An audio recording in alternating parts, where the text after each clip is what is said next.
السلام عليكم. maanta nafaqa ayaan sameynana ama hair conditioner kan waa shea butter unrefined kii way kana waa aloe vera gel,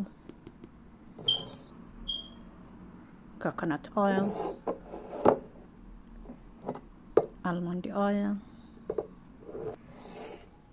vitamin E oil, lavender essential oil iyo bermit essential oil. kuwaas carafta ayay noo qaabilsan yihiin. Marka hadda waxaan cabiraynaa shea butterkii ayaan hadda soo cabirnay. shea butterkii ayaan soo cabirnay, asaga ayaan wala cabiraynaa.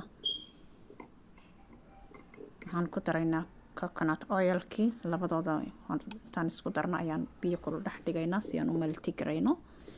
ma samayn kartid inaad maltigrayso, waa hadhowta haddii kale waxay kaa noqonaysaa, ma garanaysaa wax istaagsan. so waa inaad soo maltigraysaa sida oo magaran conditionka uu wax fiican kuugu noqdo oo ma garanaysaa ay si fiican kuugu isku qabsato. marka hadda waan cabirnay, cabirkii hadda noo dhamaaday. marka hadda biyo kulul ayaan dhex dhignay. biyahaas way kulul yihiin, sad kaamirada uga jeediin, kaamirada way ku dhowday marka waad u jeediin inay biyaha qiiqayaan. marka hadda waan maltigraynaynaa, waan iska sugaynaa intay maltigroobayaan. marka shea butterka iyo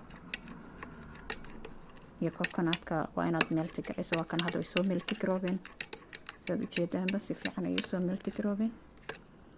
kan sugayn hadda inta kale ayaan cabiraynaa. inta kale ayaan soo qaadnay garaafa kale, marka waan cabiraynaa. hadda almondki ayaan cabirnay, waa kaas waa almondki kaas. marka kuwii kalena hadda waan cabiraynaa iyagana. waa aloe vera gel waan hadda ku daraynaa.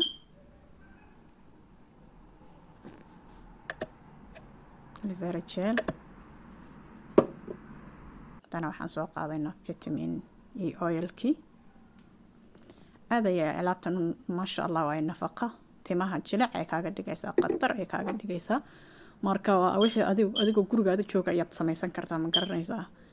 uma baahnid inaad markasta aad waxaad ogeyn aad intaad suuqi kasoo gadatid aad iska marsatid. marka kan wax kasta oo ku daraysid waad aragtaa, adiga ayaa cabiranaya, adiga ayaa ma garanaysaa waxaad rabto ka samaysanayo. marka adigoo gurigaada jooga ayaad nafaqa samaysan kartaa, condition samaysan kartaa, ma garanaysaa. waa wax fudud oo yar ood samaysan karto.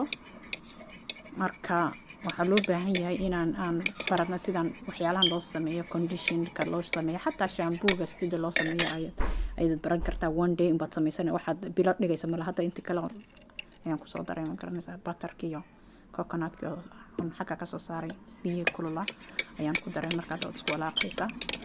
marka waxaan adiga ayaa samaysan karaa, ma garanaysaa. marka walaalahayga waxyaalaha oo chemical kale iska daaya, tintiina ma u fiicno, jirkiina ma u fiicno. waxaan wax yar ayaan markaan ku yarkatay waan soo qaboojiyey. jirka ayaan waxaa soo geliyey badarka biyo baraf ayaa ka dhigay wax yar. marka haddii kale kuma wiiq karaysa